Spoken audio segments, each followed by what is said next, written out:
Hello, God's beloved. Today is a special day at the church. I know that we usually meet here in the sanctuary together on Sundays, but sometimes we have these special days in the church, so we come on other days of the week, like Wednesday or Friday.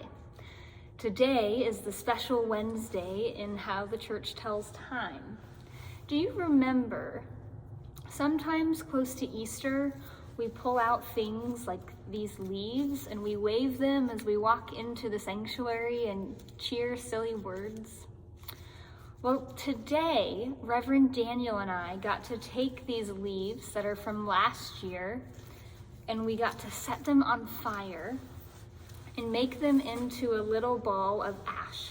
And we added oil to that, and we do that to remind us that all of earth is connected.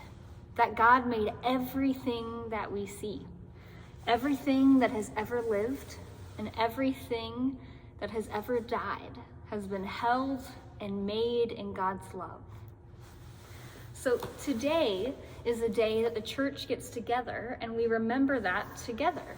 And we remember to see how we are all connected to each other by putting a little cross from that ash and oil on our heads or on our hands. It doesn't have to be ash, though. Some people will use it with dirt to remind them that all of creation is connected. Some people and churches will do it with glitter to remind us that God made us special and loves us. So whatever you have at your house that your grown-up says is okay, you can grab and mix with a little bit of water and put a little cross on your hand. I have a book that we're going to read today to help us understand how God made the world. If you want to light a candle like we do in children's church time, you can do that as long as you have a grown-up to help you. Okay, today's book as we celebrate Ash Wednesday is called When God Made the World.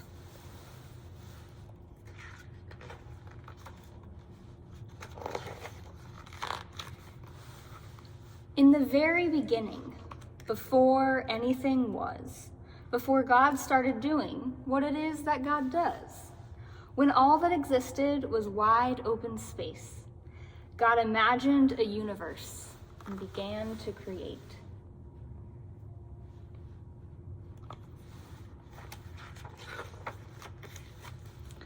God hung trillions of lights, stars big and stars bright. God turned the dark sky into a glorious sight.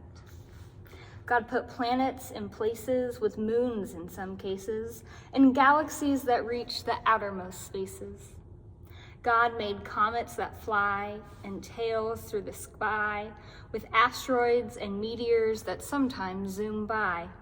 And with cosmic explosions, God set space into motion, causing planets to orbit with their sun's devotion.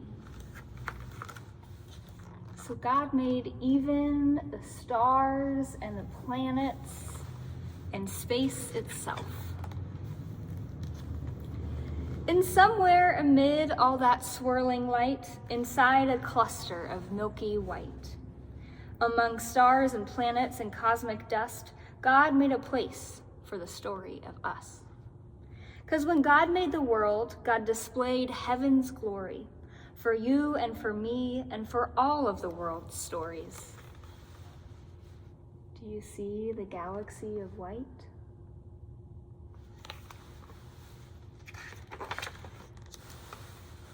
Our planet God made a blue and green sphere and designed it to orbit the sun once a year. God made daytime and nighttime and climates and seasons. God made continents and oceans and I messed up. Give me a second. God made daytime and nighttime and climates and seasons and all kinds of weathers that vary by region. God made continents and oceans and islands and seas, a north and south pole that God put in deep freeze.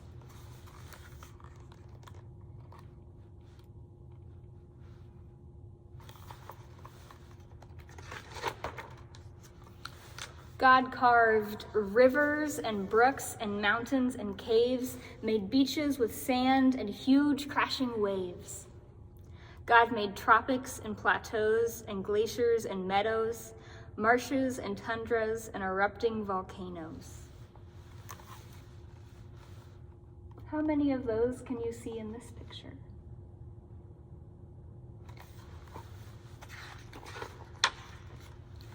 God made some places high with peaks in the sky and places where snowflakes still fall in July. And in quite a few spots, God made it so hot. Should you visit, just know that you must drink a lot. God made valleys so low and geysers that blow, and under Earth's surface, God put well springs that flow. Oops, I forgot to show you that page.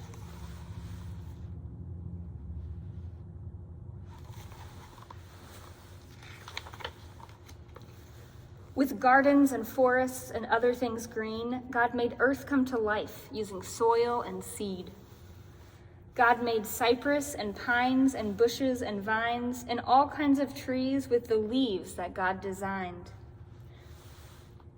Plants full of flavor like basil and thyme, and trees that grow citrus like grapefruits and lime.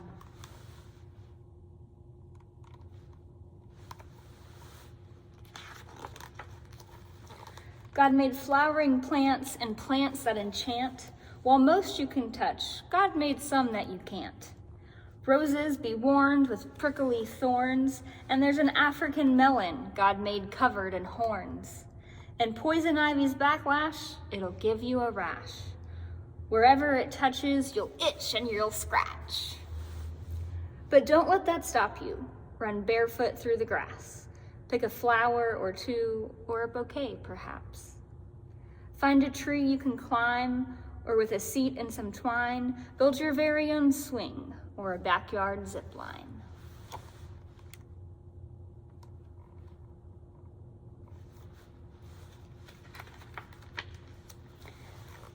And when you eat grapes or pour syrup on crepes or into a forest where you go to escape, give thanks to God for all that God made, for the fruit and the syrup and the trees and the shade.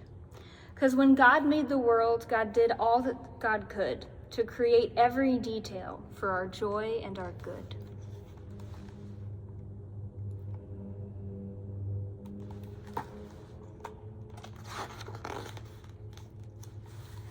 Now, what happened next is a mystery at best, but God made a bird, and that bird made a nest.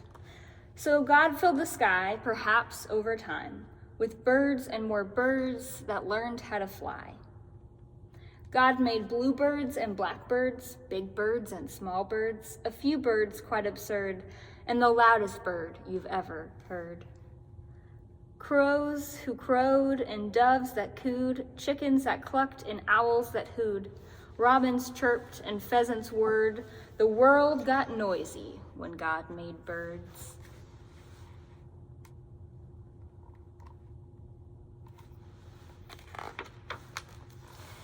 Then the ocean God filled with fish and sharks and krill, creatures God made with fins and with gills.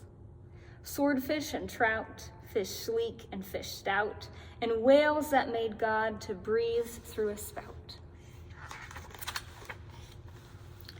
God made sea rays and eels, fish red, yellow, and teal, and some fish so odd that they look hardly real. Like a fish that has fangs or a monster-like face, or a fish that flies or makes its body inflate.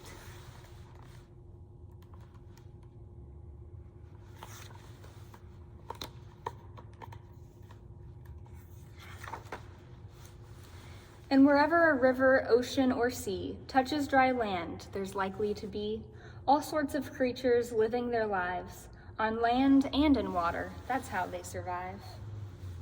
Like otters and frogs and turtles on logs, and crocodiles gathering in swampy bogs. And when God made cows, horses, and goats, and God made gibbons with inflatable throats, God planned lions to roar and tigers to pounce, and kangaroos, God thought, let's make you bounce. God made bears to growl and moles to plow, and under full moons, coyotes to howl. Donkeys brayed and giraffes bleated, jaguars prayed and rhinos stampeded. Bunnies hopped and beavers chopped, and in muddy pools, hippos plopped.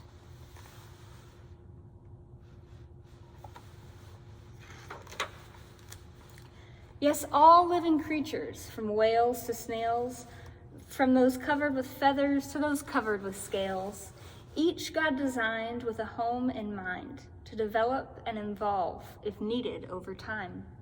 Because when God made the world, every creature on earth became part of life's circle, having value and worth.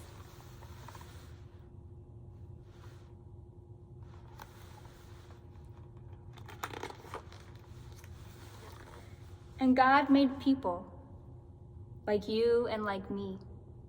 People with souls, people with stories. God made us a global family tree.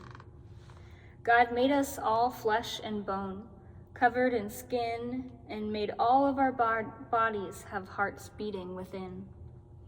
God gave us bellies and legs and fingers and toes, and fashioned our faces with eyes, with mouth and a nose.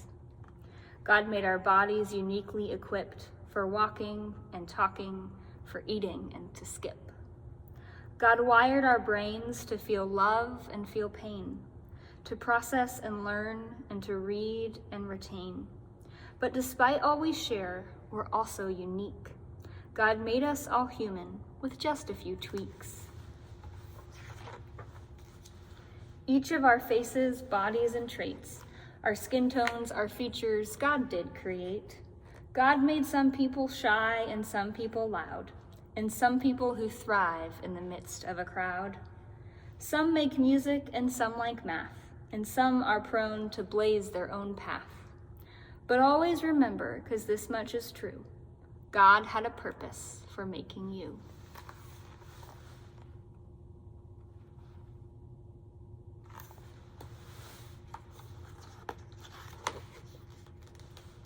So use every gift, every talent or stick.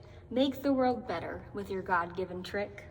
Bring smiles to faces, show love and good graces to those who need hope in all different places. Discover a star, a planet, or moon, or keep a forest from dying before it's too soon. Save a whale, hug a tree, protect every bee. Recycle, repurpose, reject apathy.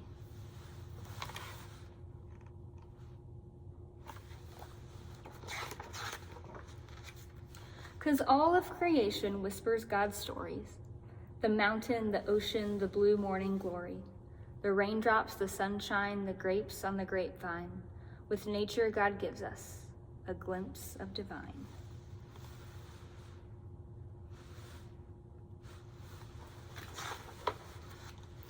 And just like a star might showcase God's light, or a waterfall might give us a sign of God's might, the same can be said of me and of you. How we live and how we love tells God's story too. Because when God made the world and the world started spinning, the story God wrote was just a beginning.